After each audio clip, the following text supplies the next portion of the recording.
Hey family, welcome to How Love Works, where we talk about the principles for lasting love. Well, family, it's been a minute. I apologize. I have had a few technical problems with my equipment, and I hope that I've gotten it taken care of. But now I just want to go forward with our review of Married at First Sight. Um, like I said, welcome to How Love Works, where we talk about the principles for lasting love. And I tell you, this is it was pretty interesting. I enjoyed, watching all five of the couples get together and enjoy themselves and do what they did and say what they said, and it looked like they were having a great time. I really didn't have anything necessarily uncomfortable or saw anything that was uncomfortable. I was a little disturbed by some of the comments that were made, but based on some of the comments, I would like to say some things that kind of stuck out with me. And one of the things that really stuck out with me when I was listening to all five of the couples, I'm sure you guys heard all of these words. I'm going to read them. I call them the magic words. And the magic words were journey and meant for me. And of course, you heard this word a lot: chemistry and married, and you're my husband, you're my wife, uh, our wedding day, my wedding day, the process, stick to the process, my dream come true, you're perfect, or it's perfect, a leap of faith, uh, I found my perfect match.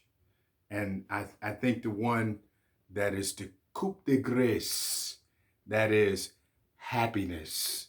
We want to make sure that we have an abundant sense of happiness. Okay. So I think the thing that stuck out the most with me is when I was listening to Brandon, the brother, and he was talking to his new mother-in-law, and she asked a very poignant question, a very good question. And I would have asked the same question myself, being a father of a daughter, of two daughters. I would have had the same question. And the question was simply, why? Why this particular way? Why did you choose this way? And his answer was was pretty interesting, to say the least.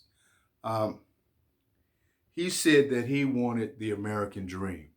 And in his mind, part of the American dream was marriage, the little house with the picket fence and children.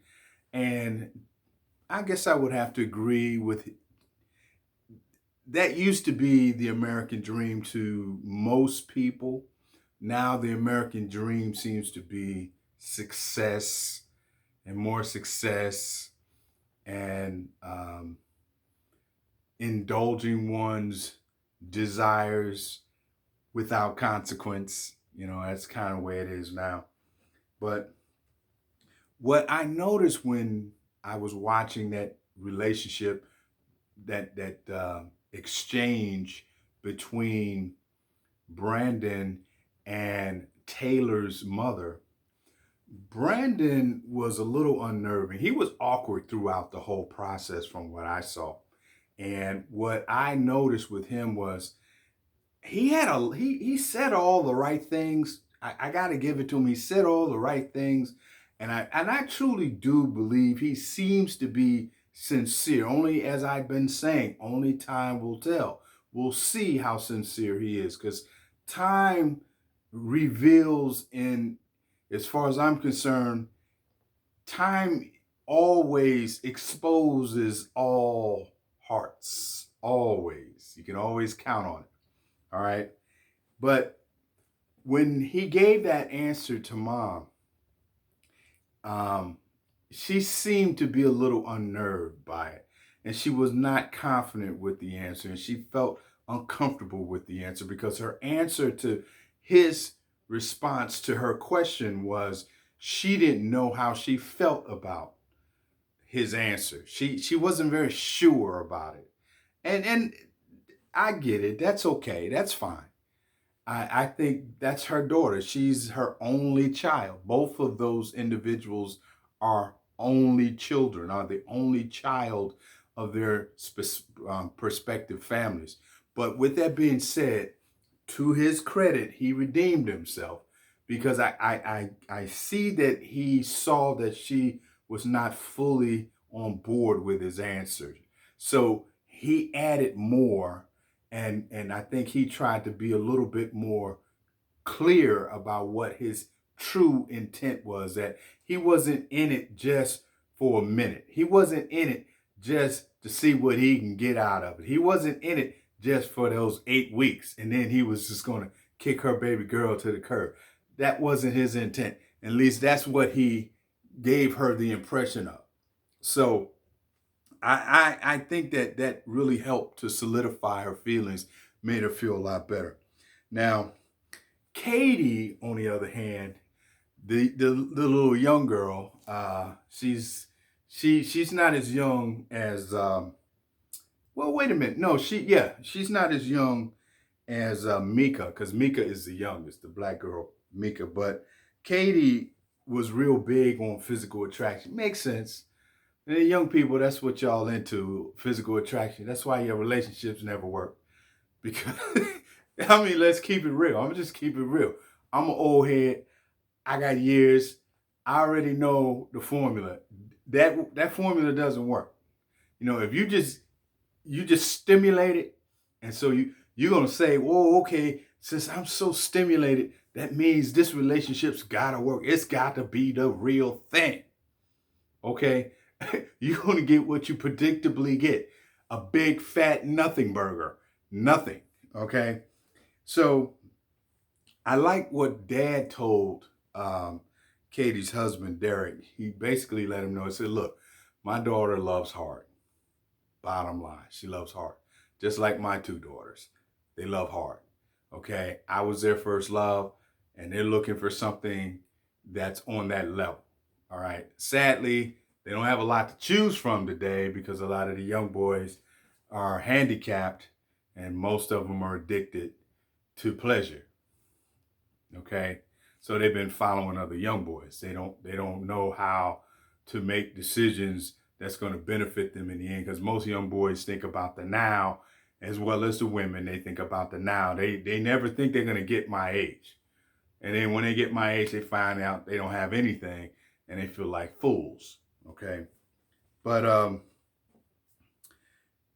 I got to say, what I love what he said to the young man. He basically told the young man, "Hey, look, just make sure you protect my daughter. That's all." And I'm sure he meant that in the most holistic way. He didn't mean just physically. You know, I believe he meant that spiritually, physically, emotionally, psychologically, and every other way possible. Just protect her, even from herself. Okay. I'm sure young boy, he's going to find out it's going to be a lot more it's going to be a lot more easier said than done. All right. Now let's go to Austin. Austin, what was interesting to me uh, is when everyone was beginning to talk to the friends and the families, and Austin got a chance to talk to one of the bridesmaids, and what was funny to me is that Austin was the one who married Jessica, the keeper, if you guys remember her. And Austin was just answering the questions from the standpoint that, you know, they wanted to find out what he was going to bring to the table. And they wanted to find out if shared interest was important, if she should be interested in the same thing he should be. And I love his answer because I've always believed this, and I've experienced it. I know it, in my view, to be the case. It's not important to have the same interest as your wife, and it's no more is it important for your wife to share your interests as well. They don't necessarily have to share it. It's okay for them to participate sometimes, but they don't have to necessarily have the same interests you have. The most important thing is which is what he alluded to. The most important thing is that you share the same core values, because that's going to make or break you, not the same interests. I love sports. I like to watch football. My wife can't stand it. She don't necessarily hate it. She won't sit there and watch it with me. I believe if I wanted to go to a game or something like that, she would go, you know, but it's not necessarily something enjoys. Uh, and I would say the same thing. I'm not a real big shopper. I don't like to go shopping and hold her bag and watch her try on clothes and go in and out of stores and making sure she can get the best deal. That's not what I would put at the top 10 on my bucket list. That's not my thing. But I go with her sometime because I do it because she enjoys being with me. And that's the most important thing. And it's the same thing when it comes to a certain sporting event. I enjoy being with her, even though I know she's not really into the game. So that's one thing I like from what Austin had to say. But one of the things that he did said also, which was kind of a red flag for me, you know, when they were talking about, you know, relating to one another, how he was more focused on equality. You know, I know he's a young boy and he thinks that means something. That's just some social construct nonsense. You know, and if you want your family to function well, you got to do it just like in every other area of life. The only thing that's equal, and I'm going to keep saying it, and I don't care if you guys believe it or not, because it's just reality. The only thing that's really equal in this life is the value for human life. All human life is equally valued as far as I'm concerned. All right. But the way we function, the way our lives function, that is not going to be equal, because all of us have different personalities. We all have different ideas and we all have different pasts. And often most of us have different skill sets and strengths and weaknesses. So we use all that collective information and energy, and we use it functionally to execute our different functions in our homes, so that our homes will be managed and run as well as we can. We're not interested in equal outcome, because that's just going to be a cauldron of confusion. It's just going to cause all kind of problems. But that's all right if you don't believe me. You just keep doing what you've been doing, because it's been working for you, right? All right. Now, let's go to the last part, wedding expectations, wedding night expectations. You know, now I like what I heard from a lot of different people. Oh, wait a minute. Before I do that, I got to say this last thing. Brother Derek, that's the tall guy with the dark hair, and he's got Katie as his wife.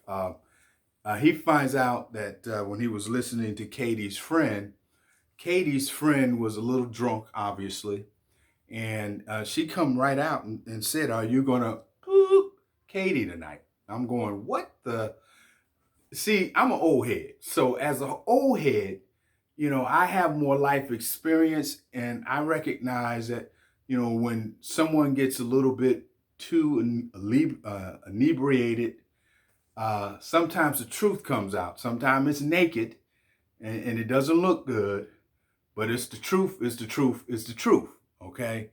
And so I'm thinking in my head, now you know, me, that's not something I'm going to be able to deal with. I understand if you're dealing with someone that is passionate, but I don't find it becoming me to hear a woman speak like that. I don't like it when men speak that way, because I think it's degrading, not for the people necessarily, but for the individual.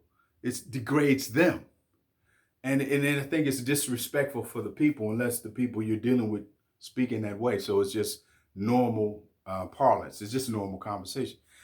Long story short, when I listened to that, I was going, man, you know, that's a red flag to me. I might have married somebody that's a little bit too focused on the physical. It's too focused on the physical. What I mean by that, too focused on the physical. They take decisions that are very important in life, And they make their decisions based upon the physical feelings. Their feelings determine the value. The feelings determine the value. If I'm feeling strongly about a certain thing, then it must be the right thing to do. And or it might be the wrong thing to do. Whatever your feelings are telling you. And I see that as a red flag. That sounds like that relationship is going to be doing that roller coaster thing. And I'm not feeling that at all. I hope I'm wrong on that, but based upon these so-called experts on Married at First Sight, their track record is really bad. If I was to go based on the track record and the statistics, I'm looking at maybe out of 5 couples, only one of them's going to stick. You might get 2, but even the 2, one of them's going to fall off. So I'm only one's going to stick, and the other 4 is going to fall off based upon what I'm seeing. But you're going to see why. All of them are falling off pretty much for the same reason. All right. And then I like the question about the wedding thing, wedding night, where they were talking about the expectation for sex.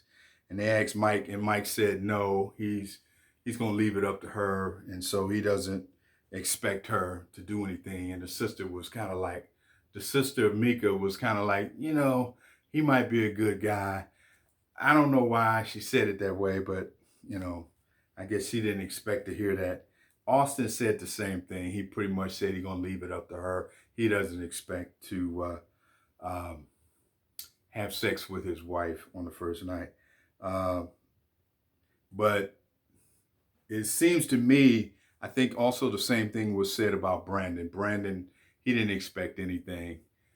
Even Taylor said she doesn't do that anyway. So out of all 5 of them, if I had to guess, the only one I know had sex because they said it was Derek and Katie. But see, Katie, her friend just let the cat out the bag right off. She was down for that anyway. Okay. So like I said, anything could go, that situation could go south real quick based upon how they started out. All right. Now, I'm going to say this and call it a day. Right now, all of them are right now, they're really drunk on the romantic fantasy of what they think marriage is. They feel in the wedding, the first night, and the honeymoon, which is to come. And you're going to hear these same, all this lovey-dovey stuff. But see, all of those things are just events. That's not the real marriage. The marriage hasn't started yet. The real marriage, real life marriage hasn't started yet. So they're about to find out. It's coming. They're about to find out what it's really about. So I hope that they can deal based on the previews that's coming up. I wasn't laughing at them, but I'm just laughing because it's like none of them know how to talk to each other. I already know. See, my man, when he started out, I think it was who was that brother? I think it was Michael, the brother Michael, when he talked to Mika and he gave her a little wine and they toasted and he said, "Here's to love, honesty, and communication." I'm sitting there watching the preview and not a whole lot of communication going on.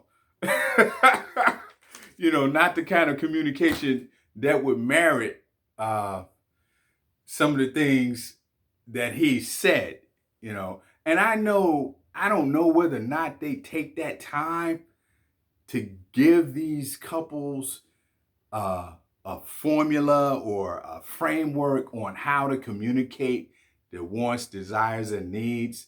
And I don't really think that goes on. I think that it's kind of like let them get married, let them get caught up and get intoxicated in all 3 of those big time events. The wedding, the first night, and the honeymoon. They get all intoxicated, draw everybody in.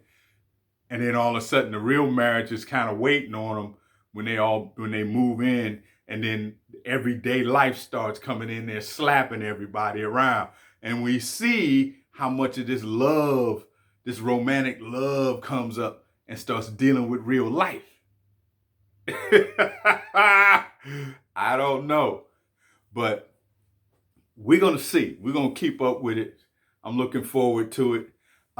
Family, I think what I want to do going forward, I'm going to make an effort to try to do at least 3 videos a week. I'm going to make an effort. All right. So stand by.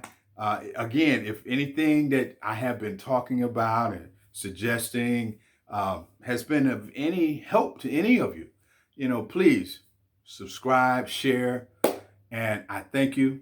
I thank you for your time. That's my time. I thank you for yours. I catch you on the other side. God bless you.